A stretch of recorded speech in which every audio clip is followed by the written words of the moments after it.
उपासक फंस जाता है। सामने वाले को प्रसन्न करने की चेष्टा में कभी कभी उपासना में बाधा खड़ी हो जाती है। ये कैसे संतुष्ट होगा? ये बहुत बड़ी कमी है। इसी को कहा गया है दया बिना साधु कसाई, और दया करी तो आफत आई। सामने वाले को परमार्थ का उपदेश करके दूर हट जाना चाहिए।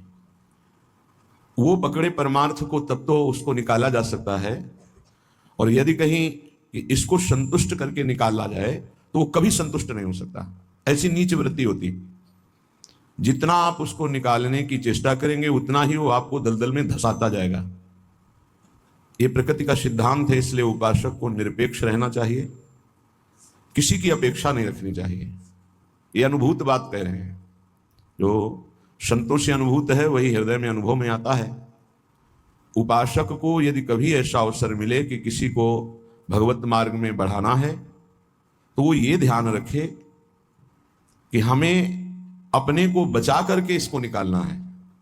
कहीं उसके मन की संतुष्टता के द्वारा हम परमार्थ निरूपण करेंगे तो वो कभी नहीं निकल पाएगा, क्योंकि उसका मन ये समझ जाएगा कि हमारी अनुकूलता को लेकर ये विचारवान है, हमारी अनुकूलता के लिए, बस वो आपको रौंद देगा।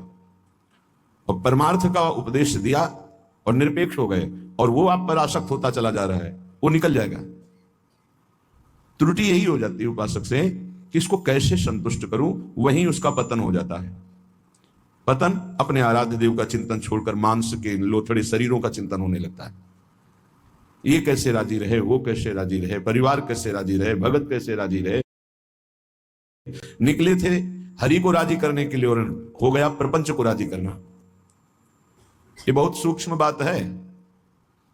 ये शास्त्र सम्मत और हृदय सम्मत बात है, दोनों की अनुभूति। यदि भगवत मार्ग में आगे बढ़ना है तो किसी को संतुष्ट करने का भाव खत्म कर दे। शास्त्र सम्मत उपदेश है, पकड़ना है पकड़ो, नहीं पकड़ना है तो डूबो, तभी आप परमानंद का अनुभव कर सकते हैं, नहीं तो आपको फंसा लिया जाएगा। ये सूत्र उड़िया बाबा का है, दया बिना साधु कसाई और दया करी तो आफत आई। बीच में समझो, दया नहीं तो साधु कैसा, और दया की तो फंस गए। तो कौन सी दया आपका परम कल्याण में सहयोग कर सकती है? जो याद को ना नष्ट कर पावे। दया का उल्टा है याद। जो भगवत स्मृति में बाधा पहुंचा दे, ऐसी दया में आग लगे। भगवत स्मृति युक्त प्रियता प्रभु के चरणों में और दया जड़ चैतन्य में, तब तो निकल जाओगे। और अगर भगवत स्मृति को दया ने तोड़ दिया और उसकी स्मृति चल रही तो दुर्गति पक्की है। हिरण में इतनी स्मृति आ गई कि हरि स्मृति गई तो अगला जन्म ऐसे महापुरुष का पशु रूप में हो गया, मृग रूप में। तो बहुत सावधानी का ये परमार्थ मार्ग है। कभी कभी दया में चूक हो जाती है। ये दया बहुत बड़ी दैवी संपदा है, कोई साधारण नहीं है। महापुरुष अपने कल्याण की बात ना देखते हुए सामने वाले का कैसे मंगल हो, इस बात पर विचार युक्त रहते हैं। पर साधक को बहुत सावधान रहना चाहिए, इस दया रूपी सद्गुण से बचना चाहिए। ध्यान से इसको पकड़ लीजिए, दया रूपी सद्गुण से बचना चाहिए जब तक भगवत प्राप्ति ना हो जाए। दूर से दया का भाव, दूर से हृदय में कहीं इसका भाव प्रवेश हो गया कि इस पर दया करनी है, हम बड़े दयालु हैं, तो फंसा फंसाया है। भजन करने से हृदय बड़ा द्रवित हो जाता है। द्रवित हृदय में करुणा और दया की लहरें उठती रहती हैं। उसको लगता है क्या दे दूं, क्या कर दूं, कैसे ये भगवान में लग जाए। अच्छी बात है, पर व्यवहार में ये तुम्हारी बात कोई जान गया कि तुम इतने दयालु हो तो दुरुपयोग कर देगा। तुम्हारी इस दया का दुरुपयोग हो जाएगा। बहुत अच्छे से इसको समझ के बोल रहे हैं। इसलिए चाहे गृहस्थ हो चाहे विरक्त हो, यदि भगवत प्राप्ति करनी है तो दया रूपी सद्गुण को हृदय में दबा दो। बाहर से निरपेक्ष और उदासीन रहो। जब कभी भगवान ऐसी सामर्थ्य दे तो निरपेक्ष होकर के उससे कोई आसक्ति न रखते हुए उपदेश कर दिया और दूरी बनाए। नजदीकी बनाया तो फंसे, ये ऐसे है प्रपंची। नजदीकी बनाया तो फंसे, और फंसे तो तुम्हारी निंदा ये करेंगे, तुम्हारे ही विपरीत चलेंगे। बहुत सावधान। जैसे डूबने वाले को बचाने वाला जाए और चतुर तैराक ना हो, चतुर इसलिए कि अपने को बचा ले, तैराक इसलिए कि उसको भी निकाल ले, तो डूबने वाला पहला काम करता है बचाने वाले को डुबोता है और ऊपर उठ के सांस लेना चाहता है। बस ऐसे ही भव समुद्र में, प्रपंच में कामी क्रोधी लोभी ऐसे जो जन डूबे हुए हैं, साधु का कर्तव्य है उनको निकालना, पर परम प्रवीणता पूर्वक अपने को बचाते हुए, नहीं तो पक्का डूब जाएगा, पक्का। अनुभव की बात है। संतों की जो बातें होती है छाती की बातें होती हैं, पढ़ी लिखी बातों में उतना प्रभाव नहीं पड़ता जितना हृदय की अनुभूत बातों पर पड़ता है। फिर अनुभव होगा कि बड़ा इष्ट कठोर है, वो हमारी रक्षा नहीं की, हमको बचाया नहीं, हम संकट में फंस गए। तो इष्ट शास्त्रों में संतों के रूप में, गुरुदेव के रूप में उपदेश करते हैं। निरपेक्षम मुनिम शांतम निर्वैरम समदर्शनम। कहां यहां ऐसा लिखा है कि तुम ऐसी दया करो कि उसी का चिंतन करने लगो, उसी के गले लग जाओ, उसी को अपना मान लो? कहां लिखा है? निरपेक्षम, किसी की अपेक्षा नहीं। हम उपदेश कर रहे हैं, उसको पकड़ो तो आओ, जैसे हम चाहें वैसे चलो तो आओ, नहीं तो जाओ। भगवान का ही सब बनाया हुआ खेल है, भोगो खेलो, नरक जाओ स्वर्ग जाओ, तुम्हारी रुचि। अगर मुक्त होना चाहते हो तो आज्ञा का पालन करो, निरपेक्ष रहे। निरपेक्षम मुनिम, मननशील, एक क्षण भी अपने प्रभु को ना छोड़े। ये संसार का सूत्र है। यदि आप निरपेक्ष रहे तो आपकी चरण धूलि माथे पे चढ़ाएगा और आपकी आज्ञा का पालन करेगा। और यदि आपने दुलार कर दिया, उसको अपेक्षा कि ये भगवान को प्राप्त हो, ऐसी चेष्टा करके दुलार कर दिया, तो वो तुम्हारी बात को रौंद देगा। सामने वाला यदि अपना परिवर्तन नहीं चाहता तो पूरा जीवन संग दे दो तो भी उसका परिवर्तन नहीं होने वाला। अगर परिवर्तन चाहता है तो दूर से एक शब्द सुनकर उसका परिवर्तन हो जाएगा। साधु बहुत सावधान। बड़े बड़े जो संत अनुभव करके बोल गए हैं वो अपने अनुभव से बोल रहे हैं, अपने हृदय की बात बोल रहे हैं। आप पकड़ लोगे तो आपका चिंतन नहीं बर्बाद होगा, वो अनुभूत बात आपको माया से बचा लेगी। सदैव अपने इष्ट देव के विचार में रहना चाहिए। भूल ये हो जाती है कि मुझसे प्रभु ना मानकर उसका कल्याण करने का ठेका ले लेते हैं, हम इसका उद्धार कर सकते हैं। भूल हो गई। हमारे प्रभु आए शिष्य का रोल करते हुए, स्वांग करते हुए, तो स्वांग मात्र करना गुरु का असली बात नहीं है। गुरु शिष्य एक ही परमात्मा तत्व विराजमान है, असली बात है। ये भूल हो जाती है। कैसे ये संभले, कैसे ये दुखों से निवृत्त हो, कैसे भगवान को प्राप्त हो। थोड़ा बस उसके अनुकूल हो गए, वो तुम्हारी हर बात रौंद देगा, तुम्हें सेवक बना देगा, अपना गुलाम बना देगा। मान लेना, हमारी बात दिमाग में लिख लेना। एक साधारण विषयी आदमी तुम्हें अपना गुलाम बना सकता है। कैसे? उसकी अनुकूलता को यदि तुमने परोसा, बस वो तुम्हारी आज्ञा का उल्लंघन कर देगा। ऐसे सात्विक जन बहुत कम होते हैं जो ये बात सोचे कि ये किसी की तरफ देखते नहीं, किसी से बोलते नहीं। इन्होंने हमारी तरफ देखा, हमसे बोले, बात किया, अहो भाग्य। ये हम अपने अनुभव की बात और संतों के अनुभव की बात करते हैं जो माया मुक्त है। किसी को उपदेश देकर निरपेक्ष हो जाना, यही उसके कल्याण का स्वरूप है। उसको दुलार करना अपने और उसके दोनों के पतन का रास्ता है पक्का। संसार में कहीं कोई भी यदि भगवत मार्ग में चलना चाहता है तो वो शब्द पकड़कर निकल जाएगा माया से। और अगर गुरुजनों के, महापुरुषों के वचनों को नहीं माना तो हम लौट जाएं उसके चरणों में, हमारे ऊपर से खेले, तो भी वो कल्याण को प्राप्त नहीं हो सकता, क्योंकि वो वचन का पालन नहीं कर रहा। गुरुजनों का उदास रहना हमारे लिए अत्यंत आवश्यक है, क्योंकि जब वो उदासीन होकर तिरछी चितवन से देखते हैं तो हृदय थर्रा जाता है और धर्म पूर्वक चलता है। और जब गुरुदेव मुस्कुरा देते हैं तो उसका उल्टा फल होता है, हमें गर्व हो जाता है और हम उनकी आज्ञा का उल्लंघन कर देते हैं। ये संसार सदगुरु स्वरूप है, ये पूरे जीवन शिक्षा देता रहता है। इसलिए हम बैरागी, भगवत मार्ग के अनुरागी या गृहस्थ में जो वैष्णवजन हैं, उनको ये जो दूसरों को उपदेश देना, दूसरों के कल्याण का ठेकेदार बन जाना, ये बहुत ही घातक खेल है। प्रवचन करना, उपदेश करना, दूसरों के मन को संतुष्ट करना, ये बहुत ही घातक खेल है भगवत प्राप्ति में। तब तक मुंह नहीं खोलना चाहिए जब तक स्वयं साक्षात्कार भगवान का ना कर ले, नहीं तो मिटिया मेट साधना को करने के लिए ये माया प्रपंच बहुत विचित्र है।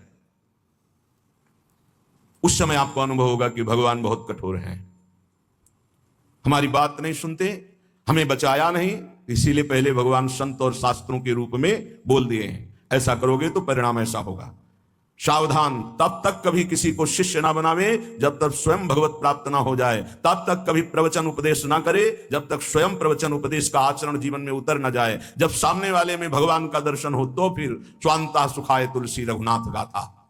अपने अंतःकरण में भगवत प्रेम उल्लसित होते हुए भगवत चर्चा, ये आत्म सुख के लिए है। नहीं तो बाधा पड़ जाएगी, पक्का बाधा पड़ जाएगी। इष्ट का चिंतन छूट करके इसको कैसे प्रसन्न करें, इसको कैसे राजी करें, इसको कैसे दुलार करें, बस इसी में अब आप विचार करो। एक संसार त्यागी वैरागी भगवान के मार्ग का पथिक प्रपंचिक शरीराभिमानी भोगी विषयी पुरुषों के संतुष्टता के लिए वो विचारवान हो गया। ये विचार है गलत, गलत। तुम्हारे विचारों का उनके विचारों में प्रवेश हो जाए और वो तुम्हारे विचार में मगन रहे, तब उनका कल्याण होगा। तुम अपने विचारों को दबाकर उनके विचार में मगन हो गए, तुम्हारा पतन हो जाएगा। इसीलिए प्रचार प्रसार के लिए सिद्ध पुरुषों का अधिकार है। श्री वृंदावन दास जी महाराज विचारत ऐसे ही दिन जात, रात दिन इसी विचार में मगन रहो। श्यामा श्याम का नाम, श्यामा श्याम का रूप, श्यामा श्याम की लीला। कब मिली हो ब्रज जीवन प्यारे, गोरे सावल गात, विचारत ऐसे ही दिन जात। उपासक का कैसे दिन जाता है, कैसे रात जाती है? विचारत ऐसे ही दिन जात, कब मिली हो ब्रज जीवन प्यारे, कब मिली हो, कब मिली हो, विचारत ऐसे ही दिन जात। कब मिली हो ब्रज जीवन प्यारे, गोरे सावल गात, विचारत ऐसे ही दिन जात। कब मिलोगे? इतने दिन हो गए अभी तक साक्षात्कार नहीं हुआ। आज का दिन गया, आज की रात गई, फिर दिन आया, प्रभु कब मिलोगे, कब मिलोगे? ये व्याकुलता, यहां दूसरे के चिंतन की कोई गुंजाइश नहीं है। दया से चिंतन में फिसला साधक, ये हिरण का बच्चा मर जाएगा अगर हम इसकी रक्षा नहीं करेंगे। चलो ठीक, बाहर निकाल लिया, अब इसका पालन पोषण करना, चलो ये भी ठीक, 10-5 दिन में छोड़ देते, नहीं, गले लगा लिया, अगला जन्म हिरण का हो गया। बहुत बुरी तरह साधक दया में फंस जाता है, आसपास ऐसा जाल बिछ जाता है कि निकलना मुश्किल हो जाता है। दया से बहुत बचो, ये भागवतिक सद्गुण है, आता है हृदय में, द्रवित होता है हृदय। जहां दूसरों का चिंतन हुआ तहां चिंतन अपना बदल जाता है। फिर क्या होता है? कहिबे में नियरे से लागत, सपनों नहीं दर्शात, अब कछु निठुर भय या जुग में, ताते मन पछतात, विचारत ऐसे ही दिन जात। वो बातें तो प्रभु की करता है, लेकिन ऐसा अनुभव में नहीं है, बहुत दूर प्रभु होते हैं। कहिबे में नियरे से लागत, सपनों नहीं दर्शात, स्वप्न में भी प्रभु नहीं आते। क्यों? गजब की बात है, साधक जीवन भर चिंतन को संभालता रहता है। दूसरे पर दया करके वो अपने कीमती चिंतन को दे दिया है, वो समझ नहीं पाता क्या हमारे से इनको मिल रहा है। इन्होंने अमोघ चिंतन छोड़ करके मुझे अपना लिया, मेरा चिंतन करते हैं, मेरे दोषों को मेरे सामने रखते हैं, मेरे को अपना मानते हैं, इसलिए प्राण न्यौछावर हो जाने चाहिए। लेकिन नहीं, वो प्राण ले लेगा उसके, अगर ऐसी गलती की कोई उपासक। निजन भोये कहो खगेसा, वो तुम्हारे प्राण ले लेगा, वो तुम्हारी जीवन भर की चिंतन वृत्ति को रौंद देगा यदि तुमने दया कर दिया। इस बात को समझ लेना। संतों का संग क्यों सुना जाता है? शास्त्रों में वही सब लिखा है, उसको अपने अनुभव से डुबो कर बोलते हैं। कहिबे में नियरे से लागत, सपने हूं नहीं दर्शात। अब करो प्रवचन। हृदय में आश्रय दूसरे का, चिंतन दूसरे का, संबंध दूसरे का, तो स्वप्न में भी आपके आराध्य देव नहीं झलकेंगे। फिर क्या हृदय कहेगा? अब कछु निठुर भय या जुग में, ताते मन पछतात। अब भगवान भी नहीं सुनते, बहुत कठोर हो गए। हमें लगता है इस युग में, पहले बहुत जल्दी कृपा करते थे। हम आपको बताते हैं कलयुग में सबसे जल्दी भगवान प्रसन्न होते हैं। ठाकुर जी को जब यशोदा मैया रस्सी से बांधती हैं तो रासलीला में दर्शन करवाते हैं कि मैया ने कसम धरानी शुरू की कि बंध जा लाला, हर रस्सी 2 अंगुल छोटी। तो उनको पता है भगत बहुत प्यारे हैं, पहले तो बड़ी कसम खवाई निज भगवान के स्वरूपों की, नहीं बंधे। फिर सतयुग के भक्तों की, फिर त्रेता के, फिर द्वापर के, जो ही कहा कि तुम्हें कलयुग के भक्तों की शपथ से बन गए। क्यों? कलयुग में बहुत कम भक्त होते हैं, विशुद्ध भक्त भगवान की। हाँ, वृष्टि शारदी कहूं कहूं हुई, जैसे शारदी वृष्टि कहीं कहीं होती है, ऐसी भगवान की भक्ति, विशुद्ध भक्ति। विशुद्ध भक्ति में मिलावट, नाटक, दंभ, पाखंड, दिखावा, ये सब नहीं। केवल एक प्रभु से अपनापन, बहुत कम, तत्काल बन गए भगवान। कलयुग के भक्तों की जेवी शपथ दी भगवान, ऐसा रासलीला में दर्शन कराते हैं। कलयुग में बहुत जल्दी भगवान का साक्षात्कार होता है, पर बड़ा कठिन है अपने मन को समेट कर प्रभु में लगाना। करुणानिधि के ही भांति कहावो, सुनत नहीं सकुचात। एक बात मान लेना, हमारे प्रभु तक आवाज उसी की पहुंचती है जिसका केवल प्रभु से संबंध है। अगर दूसरा कोई है तो आवाज नहीं पहुंचेगी, तुम्हारे हृदय में ही बैठेंगे, नहीं सुनेंगे। आवाज पहुंचती है जब केवल प्रभु रहते। जैसे द्रौपदी जी, जब तक कोई और था, अपना बल था, तो आवाज नहीं निकली। क्या द्रौपदी जी के हृदय में भगवान का चिंतन नहीं होता क्या? महाभारत में लिखा है, जो ही दुशासन आया तो भगवान का चिंतन चल रहा था, क्योंकि महाभागवत में कोई ऐसा नहीं कि श्री कृष्ण का विस्मरण था, लेकिन बल था पांडवों का, बल था औरों का, पुकार नहीं हुई, पुकार नहीं हुई। महाभारत प्रसंग में पढ़ के देख लेना, जो ही दुशासन गया उस समय द्वारिकाधीश भगवान के चिंतन में बैठी थी, क्योंकि रजस्वला थी। बल था कि ये सभा में ले जाएगा, 5 पति हैं, भीष्मादि महापुरुष, आश्रय अन्य होने के कारण वो केवल अंदर चिंतन चल रहा था, पुकार नहीं हुई थी। बहुत सावधानी से समझने का विषय। जब सब बल छूट गया तब उन्हीं का जो हृदय में चिंतन हो रहा था, जो ही पुकार हुआ तो चमत्कार हो गया, वस्त्रावतार भगवान का हो गया। इसलिए करुणानिधि हैं, पर वो सुनेंगे नहीं जब तक आपका कोई और है। ये बहुत जल्दी फोन नंबर लग जाता है हमारे ठाकुर जी से। नंबर है एक, बस एक, मेरे तो गिरधर गोपाल, दूसरों न कोई। बात कर लो, सब डिलीट करो। सबकी ममता ताग बटोरी, मम पद मन ही बांध बर डोरी। कनेक्शन, जय जय, तुरंत उत्तर मिलेगा। हाँ बोलो, आपने कनेक्शन नहीं फैला। कनेक्शन तो जननी जनक बंधु सुत दारा, तन धन धाम सुरत परिवार, प्रियाजो से अपनापन। तो अभी बात कर लो। लेकिन धिक्कार है हमारे मन को, हमारी इंद्रियों को, हमारी बुद्धि को बड़े परमार्थ के बहाने से चुराती माया। माया कोई विपक्ष बन के थोड़ी आती है, नहीं तो साधक विपक्ष को पहचान के फौरन अपने को बचा ले, वो भी चतुर खिलाड़ी है, पक्ष बन के आती है। हम इसका कल्याण कर देंगे, ये हमारी सेवा में है, ये इसका मंगल होना चाहिए। मार देगी। विपक्ष सेवा के बहाने से घुसता है और फिर मार देता है। ये बात ध्यान रखना, पकड़ लो हमारी बात को। एक परमहंस जी हमें मिले, वो आर्मी में मेजर थे, बाद में संत बने। बहुत ही हष्टपुष्ट शरीर, हमसे 1 बीता लंबे, और भारी त्रिशूल हाथ में रखते थे। गौ रक्षक, हजारों गौओं को ट्रकों से छुड़ाया था। तो विपक्ष मूड मुड़ा के सफेद अचला, सफेद ऊपर, साष्टांग दंडवत उनके आश्रम में। महाराज हमारी गौ भक्ति बहुत जोर की। कसाई था, आपका शिष्यत्व स्वीकार करने आया, जो आपका नाम सुना, आपकी गौ भक्ति, तो उनका भैया बड़े भाग्य हैं आपके, बस हमें केवल गौ सेवा करनी है, आप अपनी गौ सेवा में रख लो। हजारों लाखों गौएं थी, और इतनी नम्रता 1 साल में की सेवा में आ गया, शरीर सेवा में। हर बार साष्टांग दंडवत, हर बार। जे भी, बस उसने ये स्वांग ही रचा था, जे भी शरीर सेवा में आया 2-3 दिन के अंदर, वो रात्रि में दूध लेते थे 2 लीटर गाय का, उसी में जहर। जे ही पिया दूध से तुरंत अंदर, वो बड़े भागवतिक थे, तुरंत अंदर आया, तुम्हें जहर दे दिया गया। बुलाया, कहां है वो? गायब, है नहीं। 5 लीटर गौमूत्र पिया, हमसे 1 बीता लंबे से। बस उनको यही समझ में गाय बचा सकती है। 5 लीटर जो ही गौमूत्र पिया, 5 मिनट में ही इतनी उल्टियां हुई, सब बाहर। थोड़ी देर के लिए मूर्छित रहे, कोई डॉक्टर की जरूरत नहीं पड़ी, और ठीक हो गए। एक तो भागवतिक दिव्य श्रद्धा उनकी, दूसरी गौमूत्र ने उनको बहुत सी उल्टियां करा दी। 5 लीटर, ढक्कन तो ढक्कन की बात, इतनी गर्मी, 5 लीटर मतलब बार बार उल्टियां, तो सब बाहर निकल गया। और सामर्थ्यशाली भगवत चिंतन परायण गया ना सेवा के में से। विपक्ष कभी विपक्ष बनकर नहीं आता, मित्र बनकर आता है। ऐसे ही साधक पक्का समझ ले, माया विपक्ष, वो मित्र बन करके आएगी, वो आपकी सेवा में से आएगी, हाथ जोड़ के आएगी, और रौन कर पैरों से चली जाएगी। कागज में लिख लो, दिमाग में लिख लो। कैसे जानोगे माया विपक्ष आ गई हमारी सेवा में?